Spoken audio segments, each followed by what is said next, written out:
শুনতে পাচ্ছি 2002 সালের 4টি বিধানসভা কেন্দ্রের ভোটার লিস্ট প্রকাশিত করবে না নির্বাচন কমিশন। আচ্ছা, ওই 4টের মধ্যে যদি আমার নামটা থেকে থাকে ওই 4টে বিধানসভা কেন্দ্রের মধ্যে, সেক্ষেত্রে আমি কিভাবে প্রমাণ করব যে 2002 সালের লিস্টে আমার নামটা ছিল, তাই না? তা কোন কোন জেলার এই 4টে বিধানসভার নাম নির্বাচন কমিশন কেন প্রকাশ করতে পারছে না, এই নিয়ে নতুন কি আপডেট উঠে এসছে।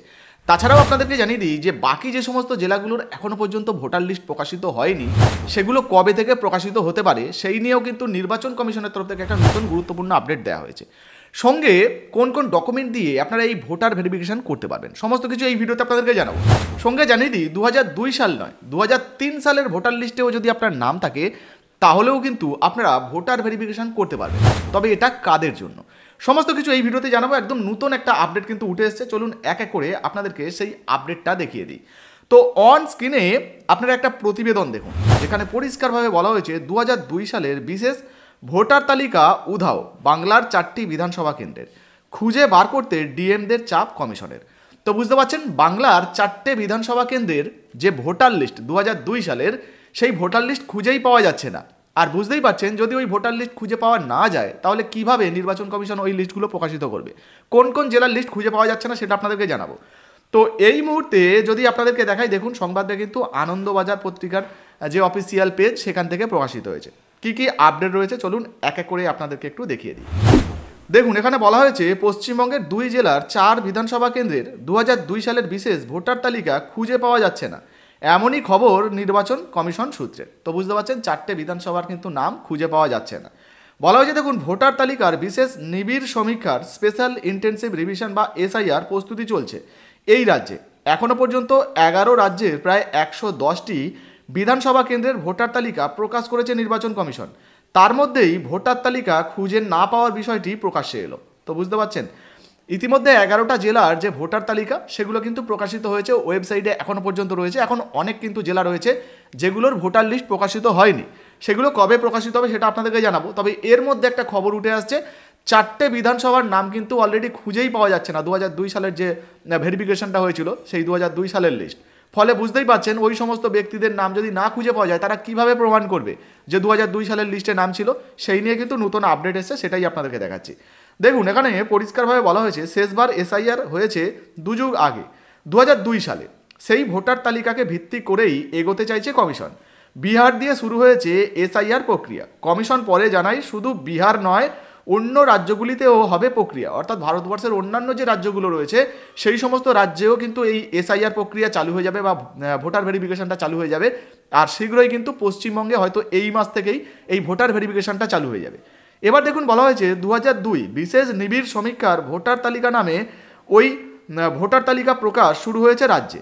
রাজ্যের মুখ্য নির্বাচনী আধিকারিকের ওয়েবসাইটে এই তালিকা ইতিমধ্যেই প্রকাশ হয়েছে। তো কিভাবে ভোটার তালিকা আপনারা দেখবেন এই নিয়ে কিন্তু আমাদের ভিডিও বানানো রয়েছে, এই ভিডিওর ডেসক্রিপশন বক্সে লিঙ্ক দিয়ে রাখবো, আপনারা ওখানে ক্লিক করে কিন্তু দেখে নিতে পারবেন যারা এখনও দেখেননি।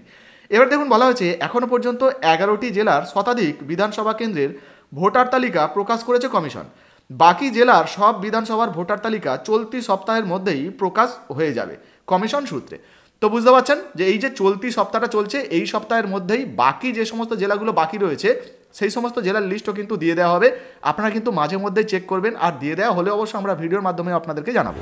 তো এবার আর কি বলা হয়েছে দেখুন, বলা হয়েছে কিন্তু যে 4টি বিধানসভা কেন্দ্রের ভোটার তালিকা পাওয়া যাচ্ছে না তা নিয়ে বিকল্প চিন্তাভাবনা শুরু করেছে কমিশন। অর্থাৎ যে 4টি বিধানসভার এই যে ভোটার তালিকা 2002 সালের লিস্টটা পাওয়া যাচ্ছে না সেই নিয়ে কিন্তু বিকল্প একটা পথ শুরু হয়েছে। কি বলা হয়েছে দেখুন, বলা হয়েছে কমিশন সূত্রের খবর, বীরভূম এবং দক্ষিণ 24 পরগনার 4টি বিধানসভা কেন্দ্রের ভোটার তালিকার খোঁজ নেই।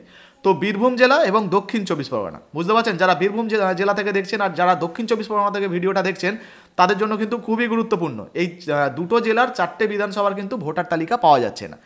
তো দেখুন কোন কোন এবারে বিধানসভার পাওয়া যাচ্ছে না সেটাও বলা হয়েছে। দক্ষিণ 24 পরগনার কুলপি এবং বীরভূমের মুরারয়, রামপুরহাট এবং রাজনগর বিধানসভা কেন্দ্রের ভোটার তালিকা খুঁজে না পাওয়ায় বিপাকে কমিশন। তো বুঝতে পারছেন এই যে 4টে বিধানসভা আপনাদেরকে জানালাম, এই 4টে বিধানসভার মধ্যে কিন্তু যে 2002 সালের ভোটার লিস্ট ছিল সেটা কিন্তু খুঁজে পাওয়া যাচ্ছে না। তো আপনি এই বিধানসভার অন্তর্গত কিনা বা আপনি এখানে বসবাস করেন কিনা অবশ্যই লিখে জানাবেন। ভিডিওটা কোন জেলা থেকে দেখছেন লিখে জানাবেন। দেখুন বলা হয়েছে মুখ্য নির্বাচনী আধিকারিকের ওয়েবসাইটে এখনও পর্যন্ত কোচবিহার, জলপাইগুড়ি, দার্জিলিং, 2 দিনাজপুর, মালদহ, নদিয়া, হাওড়া, হুগলি, মেদিনীপুর এবং বাঁকুড়া জেলার শতাধিক বিধানসভা কেন্দ্রের ভোটার তালিকা প্রকাশ হয়েছে। এখন প্রশ্ন যে ওই 4 বিধানসভা কেন্দ্রের ভোটার তালিকা পাওয়া না গেলে কি হবে, অর্থাৎ যেগুলো পাওয়া যাচ্ছে না যদি পাওয়া না যায় কি হবে। তাহলে দেখুন, বলা হয়েছে কমিশন সূত্রের খবর, পশ্চিমবঙ্গে 23 বছর আগে ভোটার তালিকা সংরক্ষিত নথি। ওই 4 বিধানসভা কেন্দ্রের ভোটার তালিকার খোঁজ চলছে। কমিশন আশা করছে ওই তালিকা পাওয়া যাবে, অর্থাৎ ওই তালিকা যদি পাওয়া যায় সেক্ষেত্রে কিন্তু আপলোড হয়ে যাবে। যদি না পাওয়া যায়, দেখুন বলা হচ্ছে যদি তালিকা পাওয়া না যায় তবে বিকল্প হিসাবে 2003 সালের যে ভোটার খসড়া দেখতে পাচ্ছেন, এখানে পরিষ্কারভাবে বলা হয়েছে 2003 সালের যে ভোটার খসড়া বা ভোটার তালিকা সেটা কিন্তু প্রকাশ করা হবে। দেখুন এখানে পরিষ্কারভাবে বলা হয়েছে, আরও একবার দেখাচ্ছি, যদি তালিকা না পাওয়া যায় তবে বিকল্প হিসাবে 2003 সালের খসড়া ভোটার তালিকা প্রকাশ করা হবে। অর্থাৎ বুঝতেই পাচ্ছেন যে এই যে 4টে বিধানসভা রয়েছে, যদি এই 4টে বিধানসভার ভোটার তালিকা না পাওয়া যায় তাহলে তাদের জন্য 2003 সালের যে ভোটার তালিকা সেটা প্রকাশিত করা হবে এবং ওই লিস্টে যদি আপনার নাম থাকে ওটা দেখিয়েও কিন্তু আপনারা ভোটার ভেরিফিকেশনটা করতে পারবেন। তো এটা আমার নিজের কথা নয়, দেখতে পেলেন আনন্দবাজার পত্রিকা থেকেই আপনাদেরকে দেখাচ্ছি। এবার দেখুন বলা হয়েছে, উল্লেখ্য জেলা নির্বাচনী আধিকারিক বা জেলা শাসক ডিএমদের কাছ থেকেই ভোটার তালিকা চেয়ে পাঠিয়েছিল মুখ্য নির্বাচনী আধিকারিক। সূত্রের খবর, মুখ্য নির্বাচনী আধিকারিকের অফিস থেকে সংশ্লিষ্ট জেলার ডিএমদের ওই তালিকা খুঁজে বার করার কথা বলা হয়েছে এবং চাপও দেওয়া হচ্ছে। তো বুঝতে পেরেছেন যে 4টে বিধানসভা রয়েছে, সেই 4টে বিধানসভার কিন্তু ইতিমধ্যে তালিকা খুঁজে পাওয়া যাচ্ছে না। যদি খুঁজে না পাওয়া যায় ওই 4টে যে বিধানসভা রয়েছে ওই 4টে বিধানসভার জন্য মোটামুটি 2003 সালের লিস্ট যদি প্রকাশিত হয় তাহলে ওটা দিয়েই কিন্তু বা ওই লিস্টে নাম থাকলে আপনারা ভোটার ভেরিফিকেশনটা করতে পারবেন। তো বুঝতে পারলেন, যেমনটা থাম্বনেলে আপনারা দেখেছেন। যাই হোক, এবারে কোন কোন ডকুমেন্ট দিয়ে আপনারা ভোটার ভেরিফিকেশন করতে পারবেন সেটা জানাই। তো অন স্ক্রিনে আপনাদেরকে একটা স্ক্রিনশট দিয়ে দিয়েছি, দেখতে পাচ্ছেন এখানে টোটাল 11টা ডকুমেন্টের কথা বলা হয়েছে। তো সরকারি যে গাইডলাইন বিহারে দেওয়া হয়েছিল সেখানে কিন্তু ইংরেজিতে ছিল, আমরা বাংলাতে একটা আপডেট পেয়েছিলাম, সেটাই কিন্তু দিয়ে দিয়েছি, আপনারা দেখে নিন, পারলে স্ক্রিনশট নিয়েও কিন্তু দেখে নিতে পারেন। তো এই মুহূর্তে এই ভিডিওটা আপনি কোন জেলা থেকে দেখছেন অবশ্যই লিখে জানাবেন। ভিডিও ভালো লাগলে লাইক দিয়ে শেয়ার করে দেবেন। ফেসবুক থেকে দেখলে ফলো করতে ভুলবেন না। ধন্যবাদ।